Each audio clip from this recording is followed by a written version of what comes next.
How did a small group of city-states, nestled among sun-drenched islands and rugged mountains, shape the entire modern world? From the language we speak to the governments we form, the echoes of ancient Greece are all around us. A timeless legacy carved in marble and written in the stars. This is the story of a civilization that didn't just build cities, but built the very foundations of Western thought. Before it was a unified nation, ancient Greece was a vibrant mosaic of independent city-states, or poleis.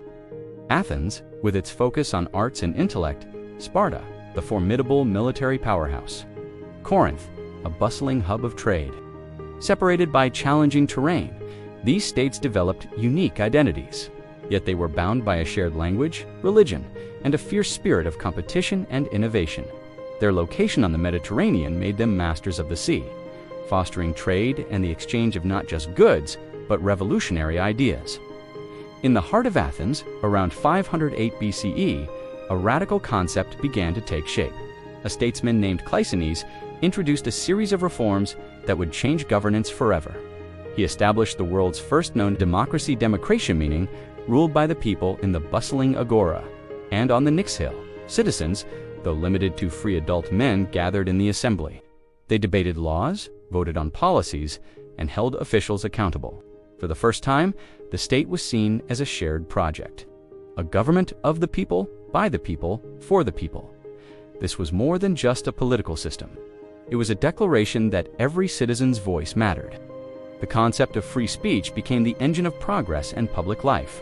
This newfound freedom of thought created the perfect environment for an intellectual explosion. In the marketplaces and public squares of Athens, a new kind of thinker emerged, the philosopher or lover of wisdom.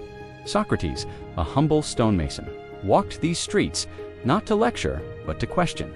His method, relentless inquiry to expose ignorance and pursue truths, challenged everyone from the powerful to the common man. He believed the unexamined life was not worth living, a principle that ultimately cost him his life but secured his immortal legacy. His most brilliant student, Plato, was devastated by Socrates' execution.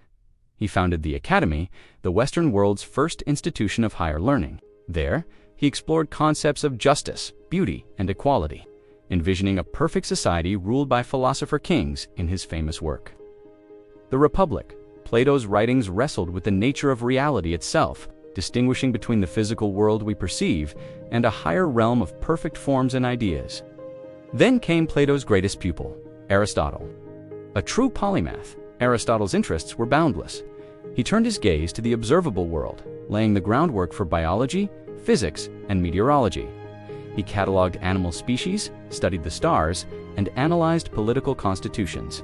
His work on logic provided the tools for rational argument for centuries to come, while his writings on ethics explored the concept of the golden mean and the pursuit of a virtuous, flourishing life. Together, this trio, Socrates, Plato, and Aristotle, created the fundamental pillars of Western philosophy. But the Greek genius wasn't confined to philosophy. Their artistic achievements were just as profound. In sculpture, they moved from rigid, stylized forms to breathtakingly realistic depictions of the human body, celebrating its beauty, strength, and grace. In grand open-air theaters, they invented drama. The tragedies of Aeschylus, Sophocles, and Euripides explored timeless human struggles, while the comedies of Aristophanes satirized politics and society with biting wit. Science and mathematics also flourished. Pythagoras uncovered the mathematical principles governing the universe, and Hippocrates, the father of medicine, shifted the focus from divine punishment to rational diagnosis and treatment, establishing an ethical code that physicians still honor today. And of course, there were the Olympic Games, a grand festival of athletic prowess and cultural unity where city-states would lay down their arms to compete for glory. This golden age, however, was not one of uninterrupted peace. The Greeks fought fiercely to defend their freedom against the vast Persian Empire, with the heroic stand at Thermopylae and the decisive naval victory at Salamis becoming legendary tales of courage. Yet, they also fought amongst themselves. The devastating Peloponnesian War between Athens and Sparta weakened the city-states, leaving them vulnerable to a rising power from the north.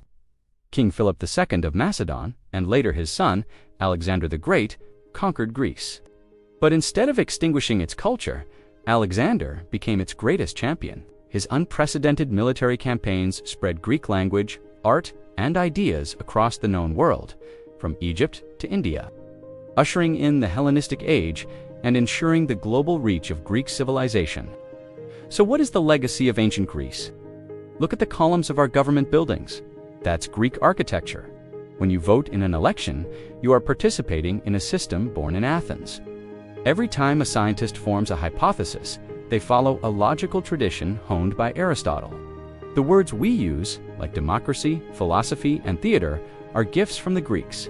Their civilization may have crumbled, but their ideas proved to be eternal.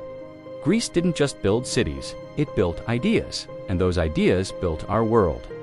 If you enjoyed this journey back in time, be sure to share, like, and subscribe to Digital Time Vault for more history. Thank you for watching.